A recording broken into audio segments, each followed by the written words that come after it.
байж байгаа л над руу олчилдэг шүү дээ. Одоо ийм үр ийм бижээ нэг хонь хорхог яах гэж та нэг ингэж за нэг ийм болон тэнд нэг 3 сая төгрөг одоо энэ чинь би банк биш би ATM биш те. Тэгээ сүүлдээ энэ нам чинь халамжийн нам юм уу?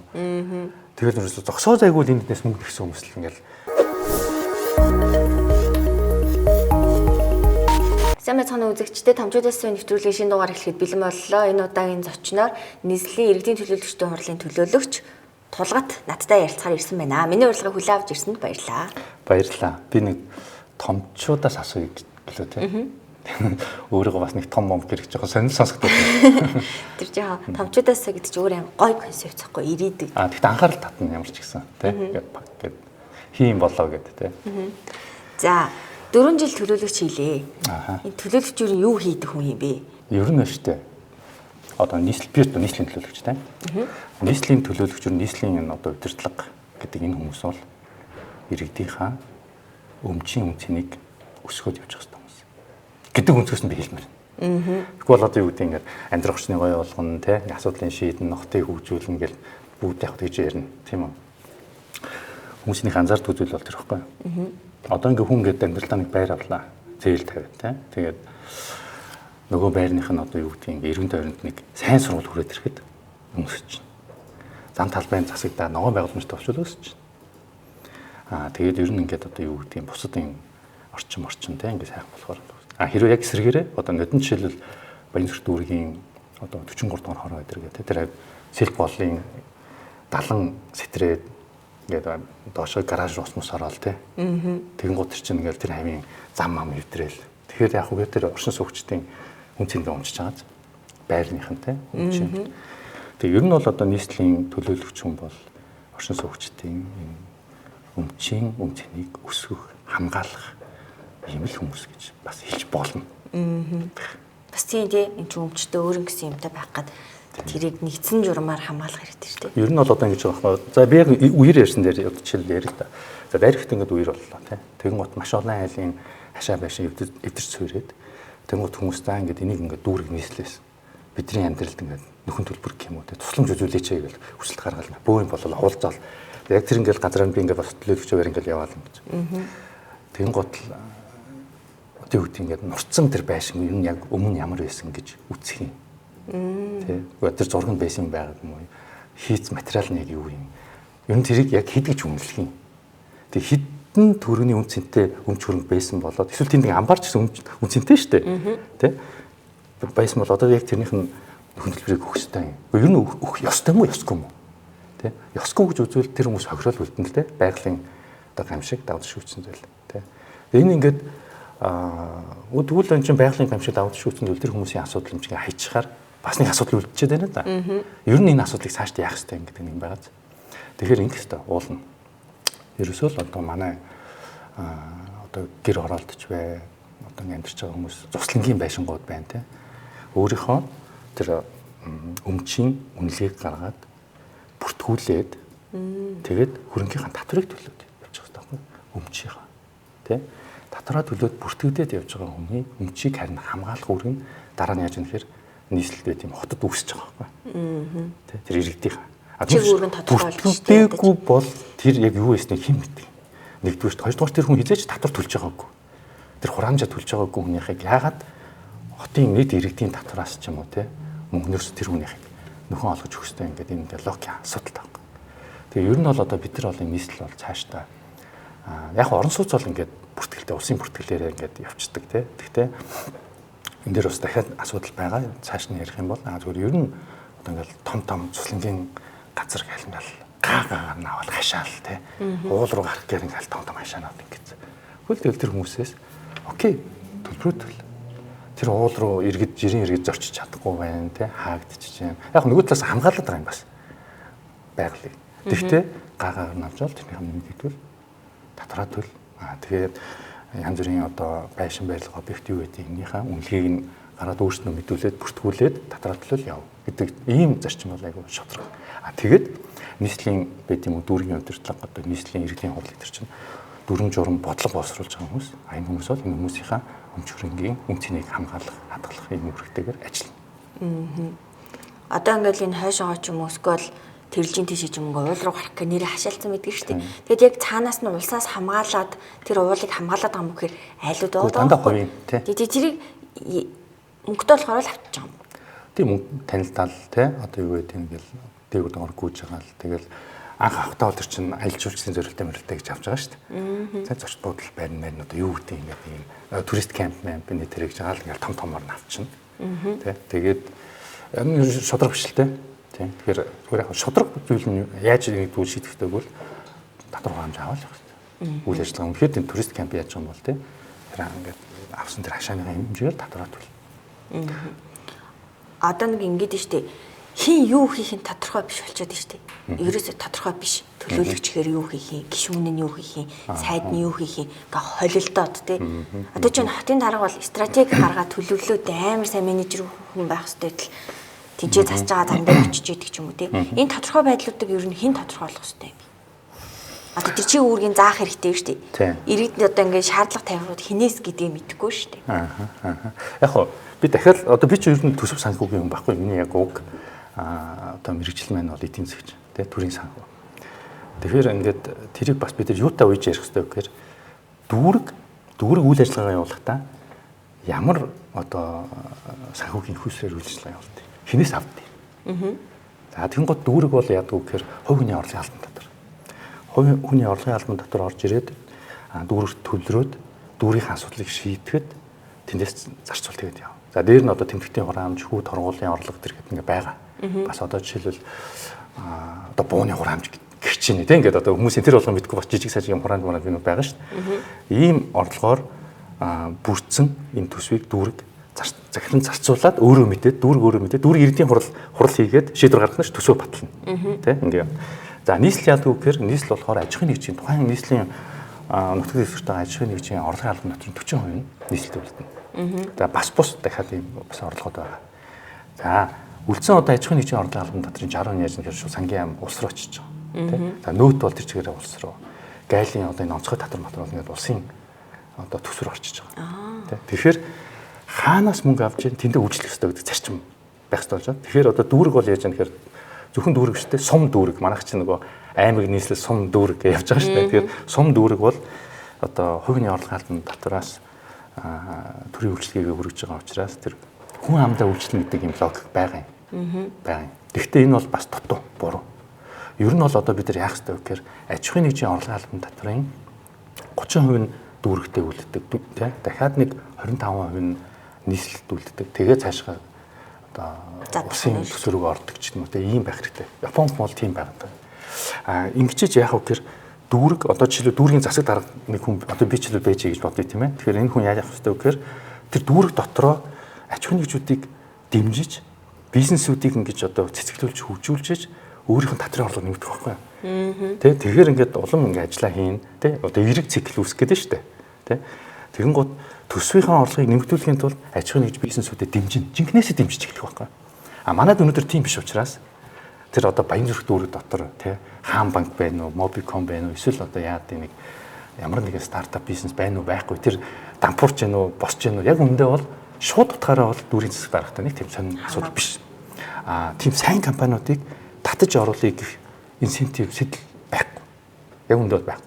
Зүгээр л ийм сонгуулийн өрөө юу гэдэг мөрөгт бүр ярих та. Бид нар бизнесийг дэмжин тэ та нарыг ингээл одоо жаргаан маргаан гэсэн юм ярьчаад бодит механизм байхгүй, хөшүүрэн байхгүй. Хэрвээ тэр аж ахуйн нэгж бизнесийн тэр одоо орлогыг дүүрэг өөрөө захиран зарцуулдаг болоод эхлэвэл тэр чинь ашигтай бизнесүүдийг урина. Жинхэнэ дүүргүүдийн хооронд, хотуудын хооронд өрсөлдөөн үүсэх байхгүй.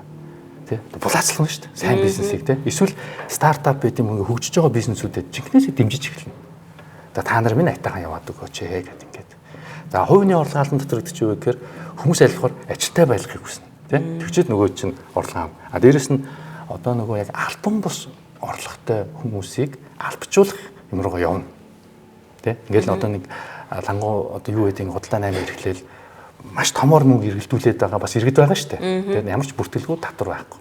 Тийм үү. Тэгэхээр тэрийг бүртгэлжүүлэх, тэ альбом ёсны болгох, далд эдийн засгийг байхгүй болгоод энэ дүүргийнхаа байд юм уу хотынхоо татварын орлогыг нэмэгдүүлэх юм сонирхол нь инсентив үйлчлээд эхэлнэ. Тэгэхээр ерөнхийдөө энэ иймэрхүү зарчмаар ингээд явах хэрэгтэй. Суурьаар нь харах хэрэгтэй юм шүү дээ. Энэ нэг хэрэгтэй. Тэгэн гол хэн юу хийх нь их тодорхойлж эхэлж байгаа байхгүй. Тийм. За тэнгууд дүүрэг бол одоо дүүргийн нутаг дэвсгэрийн хэмжээнд ийм хийн иргэдтэй энэ хүртэл үйлчлэн тий ингээ явна гэдэг. Яг хөө зүгээр ер нь одоо юм байгаа. Нийслэл дүүрэг гэдэг энэ аль нь яах ёстой вэ гэдэг ингээ ярьж байна тийм үү. Өнөөдөр бол манай засаг саргааны нэгжийн хууль дүүрэг угаасаа дампуурсан байна. Одоо жишээл Баянзүрх дүүрэг 500 мянган хүнтэй болгож байна. Одоо бараг иргэжил ингээл иргэжил тэрийн дараа жил 500 мянга болчихсон. Гэтэл баг хангаа гэдэг адилхан дүүрэг шүү дээ. 9 дүүргийн нэг нь Улаанбаатар бат. Баг хангаа дүүрэг хэдэн хүн хамтаа гэж бодож байна. 5000. Тийм. 100 дахин ялгаад. 100 дахин шүү дээ. Гэтэ арайч дээ 2 дахин байх юм биш. 100 дахин. Тэгээ адилхан дүүрэг. Адилхан дүүрэг юм чи адилхан дүүргийн тамгын газар байна. Тэ? Одоо босрлын асуудал хариуцсан хүн байна. Тим нэг хилцэн байна. Ядаж цэвэрлэгч ч гэдэг юм уу те ингээд яг хөө зүгээр хүний тоо хэмжээ нь жоохон өөр. Тэгвэл нөгөө төрийн үйлчлэгийг хүргэх тэр үндсэн бүтэн яг адилхан. Тэгээ эн чинь гэдэг юм ямар ч балансгүй юм болчихж байгаа. Тэгээ одоо бол яг хөө ерөнхийдөө нөгөө 43 хороол нэгж хороолол 14 хот мот болох гэдэг нэг юм яваад байгаа сонсноо. Тий. Тэр ер нь би бол дэмжиж байгаа. Ер нь бол зөв тий. Одоо тэгээд энэ дүүрэг мөрөгдөг юм аа бид нар болиод тий. Тэгээд яг жоохон задлаад энэ ч одоо Баянзүрх чинь 500 мянга гэдэг ч одоо тэр чинь хот шүү дээ. Хотын дата юм болж байгаа. Тэгэхээр сонин маастай 9 дүүрэг нийлээ нийслэл байх чинь нийслэл дүүрэг гэж ялгаад мэдгүй надад л тийм сонин санагдчих. Тийм. Ер нь бол яг нэг ч юм. За нийслэл гэдэг чинь өөрөө үндсэн хуулиараа Монгол улсын төрийн одоо ирэх барих дэд байгууллага байршиж байгаа хотыг нийслэж байгаа. Тэгээд тэр нь Улаанбаатар. Монгол улсын нийслэл бол Улаанбаатар юм аа гэж бүнцэн хэлсэн лаад. Тэгэхээр одоо жишээлбэл бид нар хар хорин руу засгийн газар тий парламентаа нүүлгэх юм бол үндсэн хуулинд өөрчлөлт оруулах хэрэгтэй. Хар хорин руу гэдэг нь нүүлгэх бас нэг тийм яриа яваад байгаа шүү дээ. Бас тийм ийм хөлбөр яваад байгаа. Монгол улсын ерөнхийлөгч бас санаачлаад ингэ яваад байгаа тий. Хэрэв үнэхээр хар хориныг нийслэл болгоно гэх юм бол яг үгээр яг одоо Монгол улсын их хурл тий засгийн газар тийш нь одоо нүүлгэнэ л гэсэн үг. Тэгээ үндсэн хуулиндаа Монгол улсын нийслэл бол хар хорин хот юм гэж тавина гэсэн үг л дээ. Тийм өөрчлөлтүүд орох ёстой болно. Тэгэхээр нийслэл гэдэг үг маань өөрөө одоо хотын тухай яриа биш. Төрийн дээд байгууллагууд оршиж байгаа хотоо хэлээд байгаа. Ер нь хот гэдэг чинь юу юм бэ гэдгийг ярих хэрэгтэй юм байна. Нийслэл тэгээ хот гэхэр ингээд нэг толгой иргэдэг шүү дээ. Нэг л утгатай биш үү те. Тэгэхээр яг ер нь бол бид нар хот яах ёстой вэ гэдэг зүйлийг ярих ёстой юм байна л да. Таныг яаж анзаарч байгааг мэдэхгүй заяа. Миний анзаарч байгаагаар бол ингээд маш их одоо ингээд хөрөнгөтэй ашиг сонирхлын зөрчилтэй байж магадгүй хүмүүс нийслэлийн төлөвлөгч болох гэж ингээд улаараад байгаа юм шиг те зүгээр энэ бүүст хийж байгаа пост мостыг эсвэл улсын хурлын гишүүн болохынхаа өмнө заавал нийслэлийн төлөвлөгч тэнцээ сууж явах хэрэгтэй тэр нэг дамжин өнгөрөх газар юм шиг зөөр сүлүүд ингээд фэйсбүүк хараа хүмүүсийн сурталчилгаа харж хахад надад тийм мэдрэмж үе төрөөд байгаа. Уг нь наад төлөөлөгчийн ажил чинь нэг цалин мөнгө төгрөг авдаггүй нэрэл олон нийтийн төлөө тий станцын гараараа дайрахаар хүмүүс байх ёстой газар шиг санагдах юм. Хүмүүс нэрээ улаараад идэх шалтгаан нь юу юм бол тийм. Одоо ингээд 2015 6 онд Батүл дарга тий байсан 4 жил арчлаа. Ер нь энэ сүүлийн 34 жилийн дотор ч арчилсан 4 жил яг засаг барьсан шүү дээ. Батүл даргын тэр үед нийслэлийн төсөв нэг 5-600 тэрбум байсан. 5-600 тэрбум. Одоо 3.5 их нэт болсон. Амар өссөн маяг. За нийслэлийн яагаад ингэ бас төлөөлөгч болох гээд ингэ хүмүүс одоо хэнчний өөрөө ч ингэ хардлага талаас нь би тайлбарлахад бас үнийн хувьд таахгүй үнийн хувьд. 100% бас тийм биш л дээ. Гэтэ үнийн хувьд юу вэ гэхээр энэ 45 төлөөлөгч чинь ингээд сонгогдож гарч ирээд олонх болсон нам нь нийслэлийн одоо энэ төсвийн захиран зарцуулалт нийслэлийн бодлогыг тодорхойлоод тэг эрх бариад ингээд явна. Тэр эрх мэдэл тэр төсөв мөнгө зарцуулалт гэдэг юм дээр бол одоо очих ийм уралдаан явж штэ. Тэ. Тэгээ тэрийг одоо жишээлбэл юу гэдгийг улс төрийг бизнес олгодог одоо бизнесийн зорилгоор ер нь улс төрлөө ордог ийм хүмүүс бол байгаа. Мэдээж бүгд бол биш. Бас нэг хүний ингээд итгэл үнэмшлээрээ явж байгаа. Гонч бас ингээд олон нийтийн сайн сайхан төлөвлөлтөд нутгийн өдөртөх те нэтрэгсийн бодол сэтгэлээр нийслэл одоо хөгжүүлээ. Яг одоо жишээлбэл ингээд өөрийн гэсэн бас бизнестэй нэг тийм улс төрөөс нэг мөнгө ингээд олохгүй бол ингээд нэг болохоо олчод байгаа биш те ийм хүмүүс бол байгаа шүү дээ. Ингээд харахаар нэг дүүрийнх нь байж байгаа царай ингээд нэг өсрий те ингээд нэг хаягдцээ зэнгүү ингээд нэг инст дуулан гिचмээр ингээд ялангуяа бизнес гэдэг энэ аж ахуй эрхэлдэг ингээд ажил хэрэгч юм хүмүүс чинь ингээд нэг юм өлхөөгөө байгаа байдлыг харахаар бас ингээд нэг ядаад ах юу исэн бэ гэж бодох юм нэгдүгээрт байна тий. Тэгж орж байгаа хүмүүс байгаа. А хоёрт зөвхөн ер нь яг ингээд бас одоо бид нар орохгүй бол нэг бидний толгой дээр нэг юм ёстой нэг хөгийн юмнууд гараад ингээд дээр суучаад ингээд нэг тий одоо нэг өстой дээрээс бааж хийх гэж муухай хэлчлээ те. Тэгээд тэрэнд нь тим нэгэнд нь ингээд нэг хүлцэнгөө ингээд явна гэдэг бол бас их утгагүй байна. Тэгэхээр яг л адилхан үзэлцээл те ингээд оролцоотой байгаад энэ нийгэмч нэг жоохон эрүүл бас нэг зөв явах хэрэгтэй шүү дээ. Тэрнийх нь нэг хэсэг нь байгаад явах юмсан гэсэн бас ийм санаа бодлоор ингээд явж байгаа хүмүүс байгаа. Зүгээр одоо ингээд нөгөө дараагийн их хурлын гишүүн болохын өмнөх ингээд шатмат гэдэг утгаар нь яриул нэг талаасаа бас зөв. Ер нь дүүргийн одоо төлөөлөгчөөр ажиллаа, нийслэлийн төлөөлөгчөөр ажиллахаар ингээд дүүрэг дээр ямар асуудал үүдэг те, хороон дээр ямар асуудал үүдэг, дараа нь нийслэлийн түвшинд очиод ирэхээр ямар асуудал гардаг. Ер нь одоо өнөөдөр ингээд энэ бидний өнөөдрийн байгаа энэ царай чи яг гол цаад одоо шалтгаан үндэс нь яг юуг нь засах хэрэгтэй юм гэдэг юм ингээд хараад явж байгаа хүмүүс дараагийн шатнд усын хурлд гараад хууль тогтоогч болоод те, яг энэ хууль тогтоогч эцсийн байдлаар одоо үнэхээр өнөөдрийн одоо системийн хувьд ямар алдаа гэдэг чинь засаад те өөрийнхөө хуулийн төслүүдийг боловсруулад баталцаад явах тийм хүмүүс болно гэдэг утгаар тэгсэн бас нэг мерит гэдэг шиг те ингээд туршлагажаад асуудлаа багаас нь мэдээд ингээд туршлагажаад явна гэдэг утгаар бол бас байж болно. Гэхдээ бүхэн тексттэй бол бас үгүй. Улс төрч болгон заавал дүүргийн засаг дарга маргах ч юм уу одоо юу гэдэг хорооны те төлөөлөгч төр байж байгаа гэдэг зүйл бол бас биш байхгүй юу. Гэхдээ хүмүүсийн намтрыг үзэхээр л сумын юм байжсэн аймаг юм болов тэгээд хот руу орж ирэх. Яг элбэг түгээмэл. Гэхдээ заавал тийм байна гэдэг бол бас учир дутагдaltaй. Одоо жишээлбэл иргэний нийгмийн үйл ажиллагаа явуулаад тий ингээд яг өөрийн гэсэн сэдвтэй асуудлыг шийдэх гэж явж байгаа хүн заавал тэнд одоо хорооноос төлөөлөгч бол сонгогдох бас албагүй шүү дээ. Тий ингээд далайтай одоо эмгтээчүүдийн асуудлаар дуурайд одоо явдаг хүн байлаа гэж бодъё жишээлбэл тий.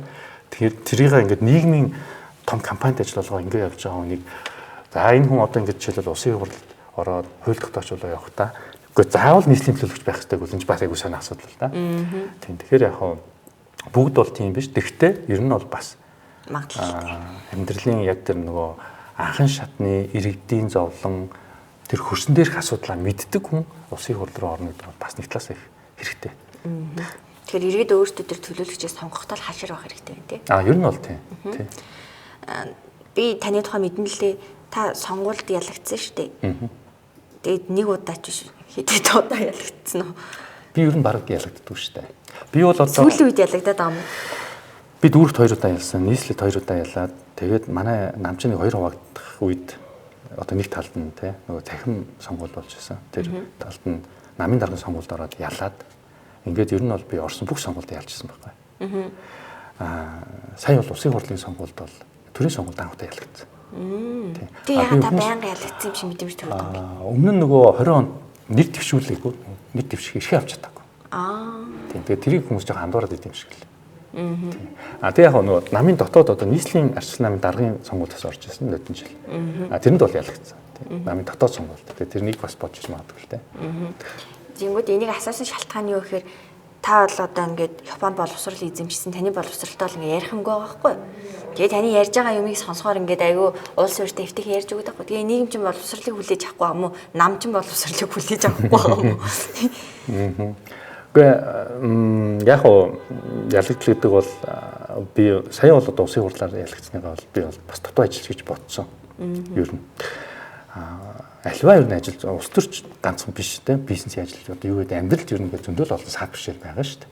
Тэ тэрийг л давж гараад ялаалгаараа явах хэрэгтэй л асуудал байхгүй. Гэхдээ би бол одоо энэ усын хурлын энэ ялагдл бол яг бас нэг ялагдл те тэрний дараа олон ялалт байгаа гэж бодож байгаа болохоор нэг тэн дээр бол одоо ингээл болохочлаа гэж бодоод байх юм бол алга. Тэгээд Монголын ард түмэн бол бас тиймч бас яадаг алдцсан ард түмэн биш шүү. Ер нь бол бас нүдтэй, хараатай, таньдаг.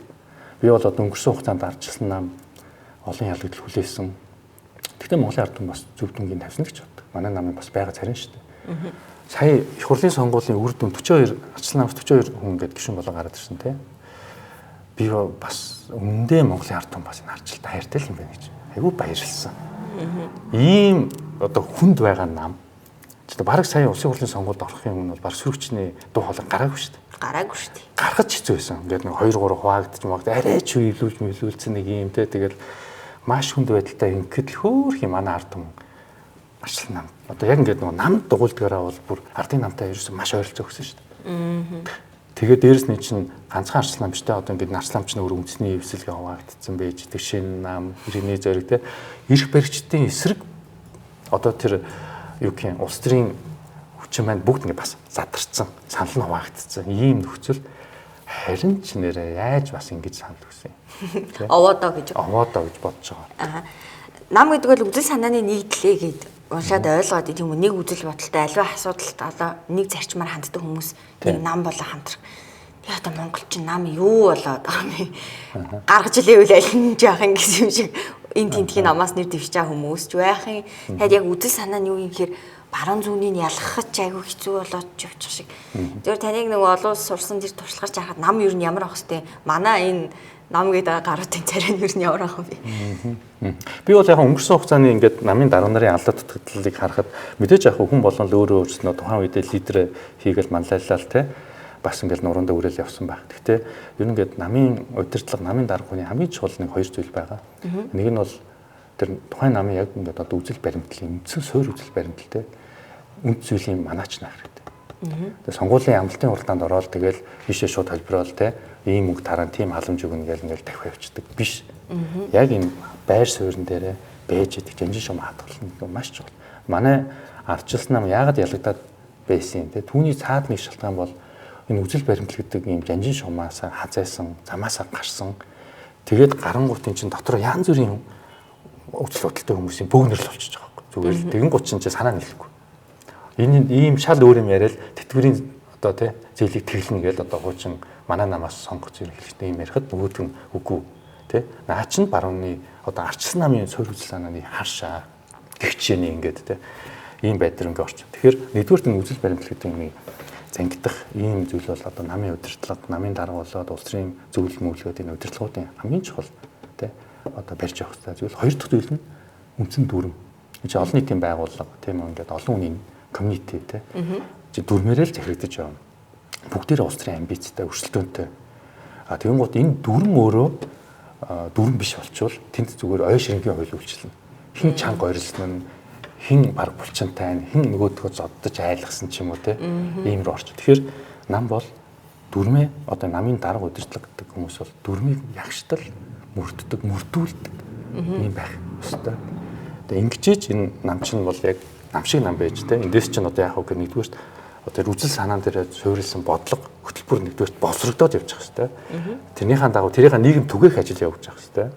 Тэ дараа нь улс төрийн сонгуульд ялсан үед засаг барьсан үед хүний нөөц нь байж байгаа хэвээр. Тэрийг хэрэгжүүлэх хүмүүсээ бэлтгэдэг тэ улс төрийн нам гэдэг чинь ер нь ийм үндсэн үр функцтэй байхгүй. Тэгээд төр иргэн хоёрыг холбодог. Тэ яг ингээд одоо түрүүн нам үтч яг юу юм ингээд тэгэхээр уул нь имийг явах хэвээр. Тэ яг манайх одоо энэ төлөвчлийн шатандаа ингээд сайн төлөвч чадахгүй л яваад байна л да. Одоо уул нь бол өнөөдөр ардчилсан нам маань бол одоо яг л маш одоо юу гэх юм ойрын ирээдүйд гэх юм одоо төлөвч хэрэгтэй байна. Төлөвч хэрэгтэй байна. Тэгээд институт болох хэрэгтэй байна. Тэгжээч энэ ард түмэн чинь ирээдүгээ даатгах шүү дээ. Тэ? Энэ хүмүүст бид нар одоо өөр хүүхдийн ирээдүг даатгах юм, өөрийнхөө ирээдүгийг даатгах юм уу? Тэр ингээд сонгуулаар хариултаа өгч шүү дээ. Яг хөө ингээд луур мөр жижиг сажиг юм хар машин татаад гэдэг юм тодорхой хэмжээр байгаа. Гэтэ яг сонгуулийг пүлд нь бол гэж айхтар луурдсан юм бол байхгүй. Би бол боддог. Өнөөдөр ард түмэн бол яг л дүнгээр тавьж яваад байгаа. Тэгэхээр 28 он дараагийн сонгуул байгаа тий. Одоо тэрэнд ардчилсан нам өөрөө бэлдэх ёстой. Яаж бэлдэх вэ гэхээр нам шиг нам болох ёстой. Тий. Тэгээд үзэл санаан дээр хатуу зогсдог. Яг үндсэн дүрм юм аа чамд мөрддөг, хойлогддог. Одоо хэвлэл мэдээллийн салбарын нэг баах өртөө мөртөөгээр яг зовлонтой. Үнэхээр ядаргаатай.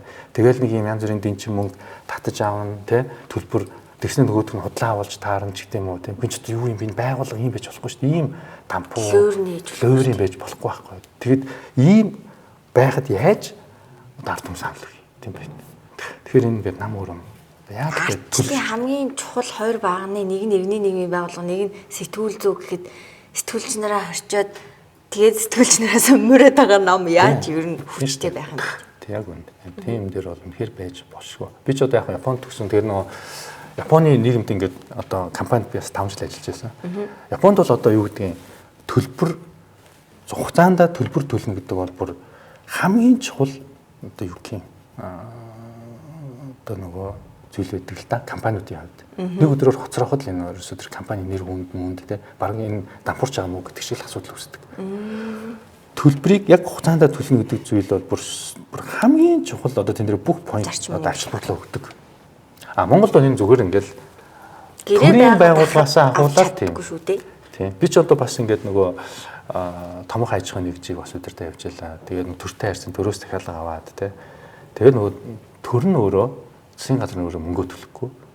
Тэгээд энэ компаниг ингээ хоёрын жилийн компаниуд их хөлтөөж ирээд дампууруулж авахгүй юмсэндээ. Бараг ингээд төлбөр авахын тулд тийм чинь бараг хавилга өгөх нь холбогнууд одоо зөндөө байгаа. Манай нийгэмдээ. Төр нь өөрөө ингээд энэ дампуу юм ингээд одоо манлайлал авчих жишээ нэ. Тэгээд нийгмээрээ нэг тийм. Тэгээд одоо манай нам бас нэг юм байгаад гэдэг. Тэгээд энийг бол ер нь ингээд одоо итгэл даах чадамжийг харуулах хамгийн чухал юм бол хүн санхүүгийн сахилга бат те санхүүгийн хувьд ярьсан хэлэндээ байна гэдэг зүйл бол хамгийн нэг номерын одоо чухал те үзүүлэлт гэх юм уу те үнэхээр тийм итгэл даах мөн үү биш үүдийг харуулах хамгийн чухал үзүүлэлт шүү дээ ер нь бол те тэгээ манай нам өөрөө тийм байж чадаагүй байна өнгөрсөн хугацаанд те тэгээ одоо тийм болох хэвээр дандаа юм байгаад иж болохгүй ер нь бол ардчилсан нам сүүрээ дампуураад байхгүй болох юм бол би бол энэ бас яг Монголд энэ эрхчлөөний үзэл санаа те энэ арчлал гэдэг тэр зүйл алдагдана гэж боддог. Тийм болохоор би энэ дотор ингээл алдцаал гэдэг шиг ингээл яваалах юм.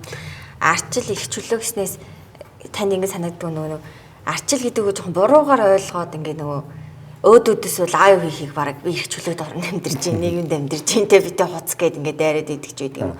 Гэтэл тэр чинь хүн өмчтэй байх, өмчөө хамгаалуулах, их чөлөөтэй сонголт хийх тийж ингээд шал өөр үзүүлэлт байгаа шүү дээ. Тэгвэл манад ер нь арчсан нийгэм нь уг нь зохихгүй тий. Манай нийгэмд. Зохихгүй зохихгүй юу гэдэг асуудал биш. Бид чинь адилхан л одоо хүн төрөлхтний надад энэ ууланд авраад идэх шиг санагдав. Хөгжлийн янз бүрийн шатанд л явж байгаа зүйл шүү дээ. Яг арчлал гэдэг нэг анархизм гэдэг шиг те дурд зоргоороо авирлах гэдэг тийм зүйл гэж ойлгоод байгаа хүмүүсийн тухайд ярил наа чинь өөр асуудал тийм үү. Арчлал гэдэг чинь дурд зоргоороо авирлах нэр биш шүү дээ те. Тэгээд ер нь яг одоо арчлалын тухайд ярихад бол манайх бол 1992 оны үндсэн хуулиараа ийм арчилсан нийгэм байгуулах одоо юу гэх юм үнцээ бол тавьсан. Тэр сонголтоо Монголын ард түмэн хийцэн. Тэрлүүгээ энэ өнгөрсөн 30 одоо 2 жилийн хугацаанд үндсэн хууль баталнаас хойш тийм энэ 32 жилийн хугацаанд яг тэр үндсэн суурь дээрээ тулгуурласан бусад энэ одоо хуулиудаа тийм ингээд дүрм журмаа ингээд явж байгаа. Тийм болохоор одоо арчилсан мөн үү биш үү эдрэгээд ингийн бол яг хөө манайх ч арчилсан орон мөн. Зүгээр арчлалын үзүүлэлтүүдээрээ ухарж гэнэ үү дээшилж гэнэ гэдэг асуудал байгаа тийм. Сүүлийн 8 жилд бол ухралт гараад байгаа шүү дээ. Яг арчилсан орон нэртэй л байлаа. Тэрнээс арчилсан юм алга. Энэ бол бид нар бол санаа зовх асуудал мөн үгүй мөн байгаа тийм. Тийм зүгээр ер нь бол одоо арчилсан нам болохоор бол арчилсан бус нь одоо тийм Монгол ардын нам бол арчилсан нам биш. Арчилсан улсын хүчин биш гэж бас хэлэх юм бол биш. Бидний хувьд бол одоо манай нийгэм бол ямар ч гэсэн үзүүлэлээрээ юм арчилсан.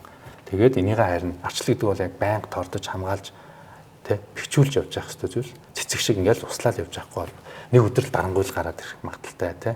Нэг өдөр л бид нар ингээл одоо хүн нөгөө харанхууд нүд тасна гэдэг чинь нэг үсэн жил тас харанхуй нэгэн болох бас аюул бол байгаа тэ. За тийм. Тэгэн гут зүгээр ер нь бол арчилт намын хувьд тэгэхээр одоо гол зүгээр энэ намын онцлог бас юу байх ёстой юм бэ гэдэг асуудал гарч байгаа байхгүй. Яг бид нар аль хэдийн 92 онд арчилсан орн болцсон юм бол арчлал нам одоо юуны төлөө яваад байгаа. Тийм үстэй. Нэгэнтэй л арчилсан нийгмээ тунхагласан шүү дээ. Тэгээ одоо арчлал нам дахид тунхаглах гэдэг юм уу гэдэг асуудал гарна тий. За яг хуу арчлаа хамгаалахын төлөө явж байгаа. Юу л мөн. Гэтэ энэ бол ганцхан арчлал нам биш бас Монгол ардын нам ч гэдэг юм уу. Бүгдээрээ л тэрний төлөө явж байгаа гэж би бол бодож байгаа. Энэ дотроос онцлог юу гэхээр арчлал нам бол эрхчлөөний нам. Эрхчлөө. Хувь хүний эрхчлөө, хувийн эмч, хувийн хвшил тий. Төр жижигхэн байх. Төр ер нь томрох тусмал хувь хүний орон зай жижигхэн болдог. Хувийн хвшлийн орон зай жижигхэн болдог. Тий. Эрхчлөө хомигддаг. Яг тэр хүн хувийн хвшлээ тийм үү, хувь хүн нийгэм маань өөрөө тэр эрхчлөөгөө төрд өгöd байгаа байхгүй. Төр гэдэг тийм том машин руу тий. Тэгэн гол социал демократууд социалистуудын арга барил бол юу гэхээр төр бүгдийг мэдъя. Та нарыг хайрлая, халамжлая. Татруудын тултал аваал тий. Энэ төсөв тултал томрол ингээл хувийн орон зайг шахаал ингээл бүгдийн сайхан хийгээд өгнө гэдэг юм. Тэгэн гол тийм халамж, тийм хайр юу гэдэг одоо өөрөө ингээд өөрийнхөө хувь цааны эзэн болох чадваргүй байд юм уу, залахгүй байд юм уу те. Ашиг би өөрөө авч явж байсанд ороод ингээд энэ айгу мундаг дарга нар намайг л аваа явчих. Тэгэл болоо гэдэг шиг ийм сэтгэхгүй, далд ийм сэтгэхгүй те. Хүчтэй байгаа цагт энэ төр улам л томрно. Манайх бол ингээд яваад байна. Энэ эрхчлөө гэдэг юм бол хомигдаад байгаа. Одоохонд бол залуучууд нийгэм бол эрхчлөөг хомигдаад байна гэж нэг анзаараагүй байгаа. Гэхдээ үнэхээр хомигцаар байна те. Арчилсан нам бол эдний эсрэг зогсох ёстой нам. Эрхчлөөний төлөө нам байна. Бид нэг ингээл жижиг том гэхгүй шудрагс зүйлүүд ингээл харддаг шүү дээ. Яаж яат сүүлийн үед ингээд бөөн хулгайч нар донд амьдарч байгаа юм шиг мэдрэмжийг ингээл цахим орчноос ч тэр тэгээ зурагт радиогоос ч тэр ингээд өөрийн мэдлгүй аваад яхаар хүн бас аягүй өөдрөг биш жоохон юм гутранг ч юм уу те эсвэл юм ингээ худлаа гэдэг хандлагатай болт юм шиг байна. Гэхдээ энэнийг ингээд өөрчлөхийн тулд ингээ өөрөө үнэхээр оролцмоор ингээ шатаад ир штэ. Тэгвэл ингээ нам дотор нь ороод өөрчлөе боломжтой юм байна. Та ч одоо бизнес эрхлэгч хүн байж байгаад нам руу ороод явцсан биз дээ. Тэгээд дунд нь ороод юм өөрчлөе гэхэд хэр хэцүү юм бэ? Би бол боломжтой гэж бодож байгаа учраас л яваад байгаа юм. Тийм одоо ингээд жишээлбэл энэ удаагийн орон нутгийн сонгуульд тий Баянзүрт дүүргийн арчлан намынхаа сонгуулийн ерхий мэшиг хийж байна. Тэгээ энэ бол би яах гээд ингээд энэ хэр мэдээж одоо сонгуульд амжилт гаргах хэрэгтэй. Амжилт гаргаж иж бас энэ хамт олондоо үнэлэгдэж тий одоо нэг хүлэмж өргөцсөн бас лидер болох. Гэтэ яг лидер гэдэг нь би ганцаараа тэр намыг хөгжлөө тавих гэдэг утгаараа биш. Энэ одоо Баянзүрт дүүрэг гэдэг энэ салбар намын арчлан намын энэ салбарыг нэг тийм яг хамтын удирдлагын системтэй одоо миний энэ саний яриад байгаа тий үжил баримтал дээр жанин шом дээр байдаг дүрмээ сахидаг дотоод ардчлалтай тэгээ бас одоо энэ орчин үеийн 21-р зуунд одоо бас нэг цахимжсан технологи ашигласан тий тэгээ залуучуудыг татсан ийм нам одоо болгоё гэж ингэж бодож байгаа. Тэгээд энэ бол боломжтой. Тэгэхээр эхний даваа юу ч гэсэн би энэ орон нутгийн сонгуультай амжилттай тий ялал байгуулах хэрэгтэй байна. Тэгж бас ингээ намын гишүүд дэмжигчдийнхаа бас итгэхийг сэргээж тий урмыг бас сэргээж за энэ цагийн сэргээх хэрэгтэй шүү дээ. Тэгээ за энэ нам ер нь цаашдаа бас явах юм байна. Манайхан бол бас хүчтэй болж байгаа юм байна. Гоё юм лидерүүд маань бас тий үнэхээр ажиллаж чадах юм байна гэдэг ийм итгэл төрөх байх гэж би бодож байгаа. Тэгэхээр нэгдүгээрт эндээ ингээд ялт байгуулт. Тэгээ тэрний дараа бол хийх юмнууд бол одоо маш их байна л да. Тэгээ тэр болгоныг ингээд хийгээ явахад бол бас хөрхөн одоо ингээд энэ нам маань бас нэг юу гэдэг юм Монголын ард түмний нэг хайрладаг тийм нам болох байх. Тийм нам болох ёстой л гэж бодож байгаа. Одоо ингээ нэг юм ингээд байн сонсоолохоор үнэм шиг санагддаг шүү дээ. Тэгвэл би зүгээр арчлан намын эсрэг явдаг юм ингэж бодохгүй. Өвөө эмээнэрийн нам гэлтэй. Сүүлдээ тийм болсон тийм. Хэдэн өвөө эмээнэр л явж идэв шүү дээ. Өөрөө байхгүй шүү дээ. Гэтэ энийг бол би ингээ зоригтой албаар ингэж явуулдаг болов уу гэж хаяа зүгээр харддгийн. Тэгмэд одоо бидний үеийн залуучууд ч юм уу эсвэл насанд хүрсэн хүмүүс арчлан нам руу ороод үзье л да. Тэгээ намын бүтц ямар үдийн. Улс төр заваангээ бүгдээр хашраад иж болохгүй шүү дээ. Нам ямар юм ороод үзье л да. Ямар арга хэмжээ болдгийг гэлээхэд одоо яаж бүртгүүл одоо яах таны хайж жуулцгүй л үү тийм хайртай. Үгүй наа чим ёстой бүр нэрээ баг ичмэр гэх юм уу да тий. Яг ингээд тийм болчиход байгаа байхгүй. Одоо ингээд жишээлбэл намд илсий гэдэг ингээд яаж илсвэ гэдэг ядаж хүн чинь ингээд нэг вебсайт руу ч юм уу тий нэг ороод харъя гэхээр ингээд нөгөө вебсайтер нь мэдээлэл байхгүй дүр мөрөн байхгүй гэх чинь ингээд эхэлчихэж байгаа тий. Мэдээлүүд нь ингээд хуучирсан дээр байх чинь. За тэгээд үгүй ер нь одоо энэ чинь орчин үеийн ингээ 21-р зуун бүх юм технологиор шийдэгдэж байхад нэг аппликейшн байж хэвээр байхгүй тий. Тэгэл одоо сонирхож байгаа аппликейшн татаад ингээд тэндээсээ одоо яадаа ингээд нэр овг нэр уцаа оруулаад мэйл хаяг оруулахад бүртгүүлждэг ч юм уу тий. Тэндээс нь үндсэн дүрмийг уншаад за энэ намын дүрм үзэл баримтлал ингээ байж байна. Энийг харангууд би болж яа нэтэр гэдэг ойлгомжтой байх хэрэгтэй. Тэгээ тийм нүд одоо хийгдэг үл байгаад байна. Тэгээ энийг одоо хийх хэрэгтэй. Яг үндэ нэрээ одоо ингээд яриад энийг ингээд би ярихтай бол бараг хичээд байгаа байхгүй. Тийм уулын төвчтэй асуудал биш тийм. Ерөөсөө хэцүү асуудал биш. Тийм. За яг хоо энэ жил одоо ингэж байгаа. Улс төрийн намын тухай хуулинд өөрчлөлт орсон. Одоо улс төрийн бүх намууд энэ ондоо багтаагаад их хурлуудаа хийгээд дүрмэндээ өөрчлөлт оруулах хэрэгтэй.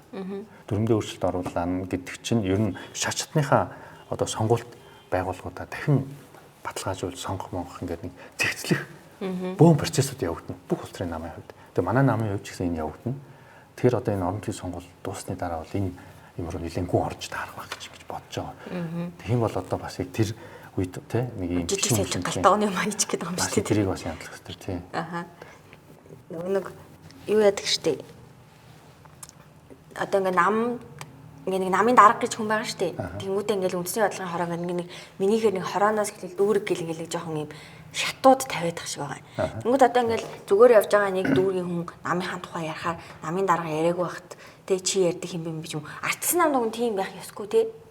Ардчилсан намд бол чи ярьдаг хинбэ гэж. тий чи одоо ярьдаг хинбэ эсвэл намын дотоод асуудлаа гаргалаа ч юм. Ардчилсан намд яг зарчмаар бол тийм байх ёсгүй тий. Тий намын дотоод асуудал гээд за яг ямар асуудал дээр ярих уу гэдгээс болоход байх зүгээр ер Одоо нь чи та ингэж ярьж манай намын юм хийгээгүй байгаамаа манай нам сул талны байгаа даваа талын байгаа.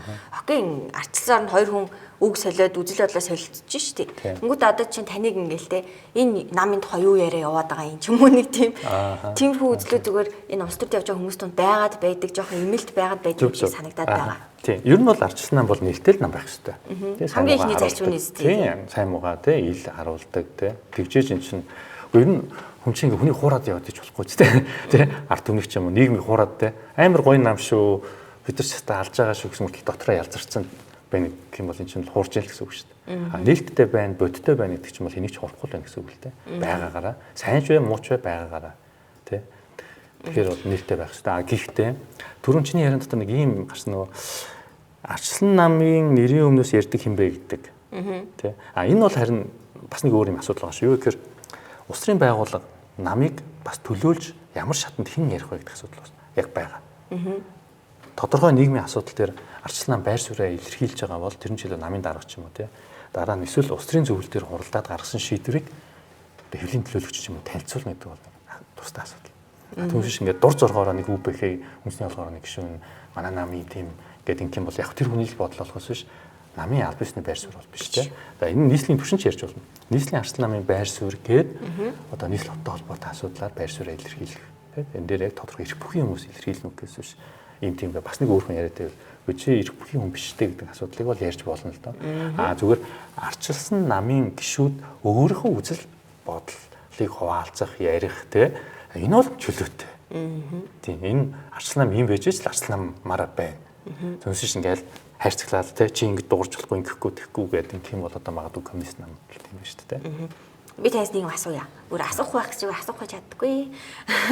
Нөгөө ингээд намдаа мөнгө өгдөн штэ. Одоо ингээд үндэсний бодлогын орооны хүмүүсээс мөнгө татна. Тэгэл ингээд мөнгө өгнө. Тэгэл намдаа хин ирэх мөнгө өгнө. Тэр хүн хүчтэй байдаг ч юм уу те. Хандин манд өгвөл тэгэл сая бол чинь сонгуулаар чагсаалтын тэд дорс наа чи мөнгө өс наа чи тэрний шахаа гэл бид нар чи бүгд нэг амар улс төрчиж те ингээл шууд ингээл ам мэддэд байлаа штэ. Сүүлрүүгээ би бүр ингээд дунднаар те амар энэ мөнгөтэй багтаж игнээсэж гидсэн ч явж байгаа шиг те. Тэгэхээр нэрээ намын мөнгө тийм амар тийм хандив өгснөөрөө хэрэг мөнгө өгснөөрөө хэрэг мөнгөтэй байснараа нам доторх байр суурь нь өөрөөр байх юм уу? Ер нь үнэ. Ямар ч үгүй би оруул явж хэрэггүй юм гэсэн. Тэр яг тэгэхээр нөгөө ер нь улс төрийн үйл ажиллагаа гэдэг чинь өөрөө асар их зардал гарч идэг.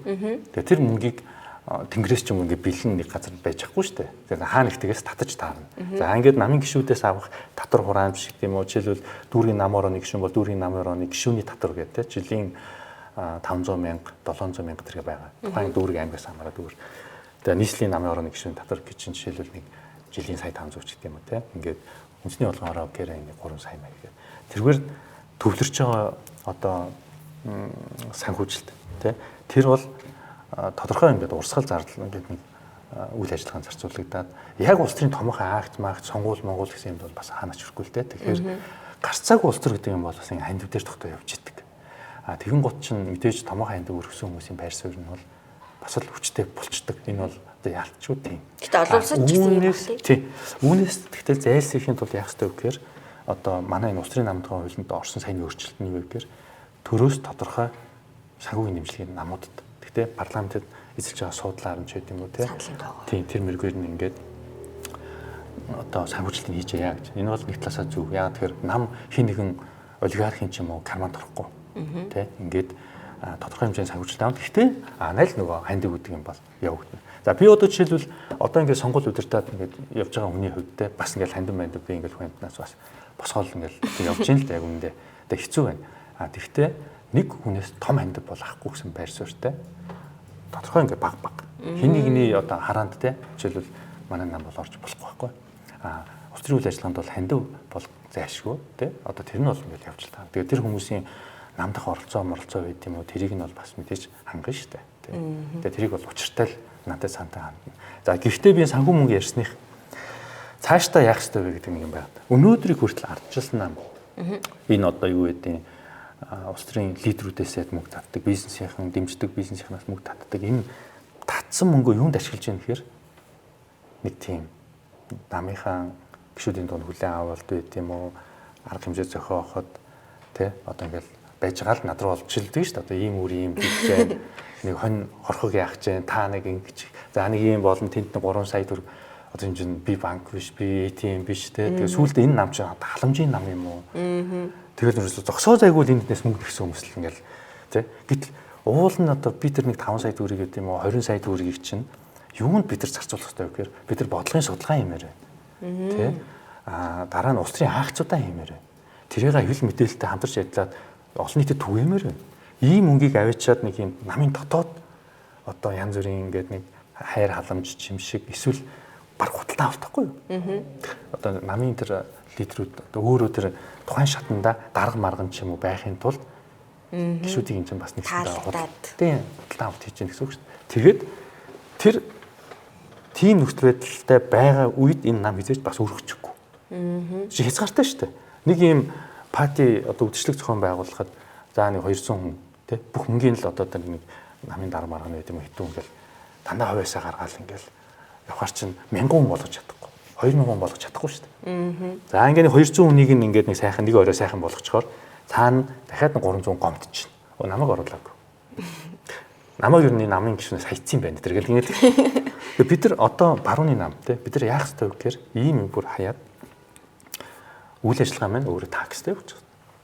Ер нь энэ яахлаараа хүмүүс идэж явах мөнгийг те улс төрийн бидний үйл ажиллагаа явуулах гэж байгаа энэ төсвөөс гарах ёстой. Хүн юм идэж явах гэж байгаа бол мөнгө төлөх, таксинд сууж байгаа бол таксины мөнгө төлдөг шүү дээ. Талх идэх гэж байгаа бол талхын мөнгө төлнө тийм үү? Ууж идэх гэж байгаа бол ууж идэх мөнгө төлнө. Зарим хүн чинь арх их арх хүн, зарим бага хүн те их арх уудаг хүн тэр текэн дээр сочоод арх аваад уу.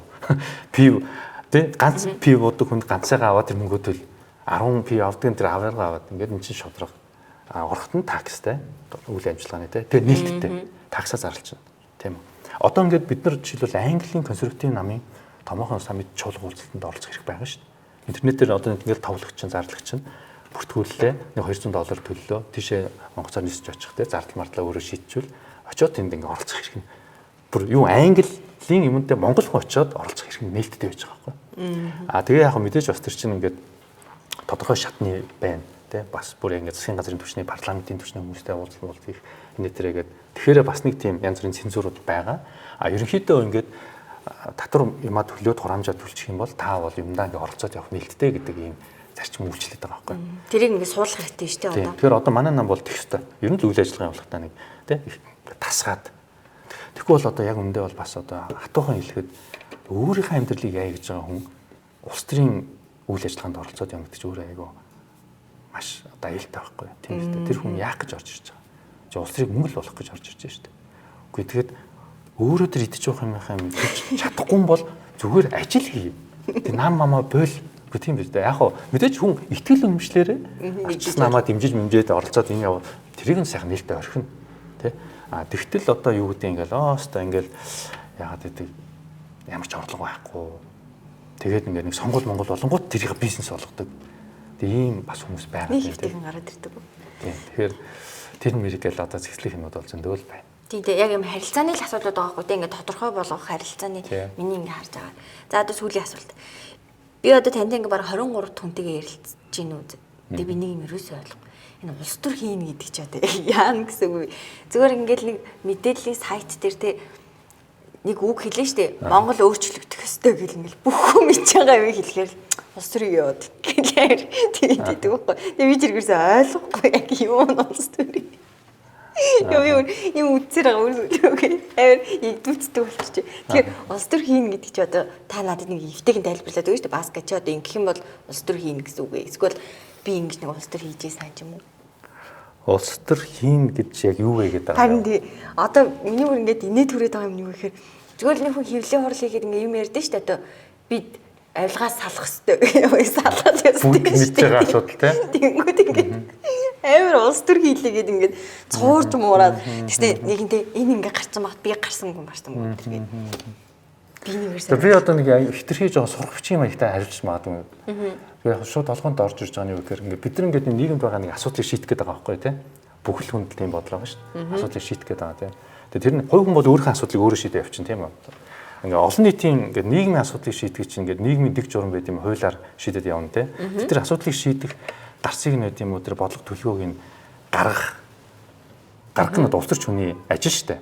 Тэгэхдээ тэрийг гаргуулахын тулд тэр шийдвэрийг гаргуулахын тулд хүн болон тэр шийдвэрийг дэмжихгүй янз бүрийн ашиг сонирхолтой хүмүүс байгаа. Зарим хүмүүс энэ шийдвэр таалагдах хортой нөлөөлнө те ингээд эсэргүүцсэн ч гэдэм.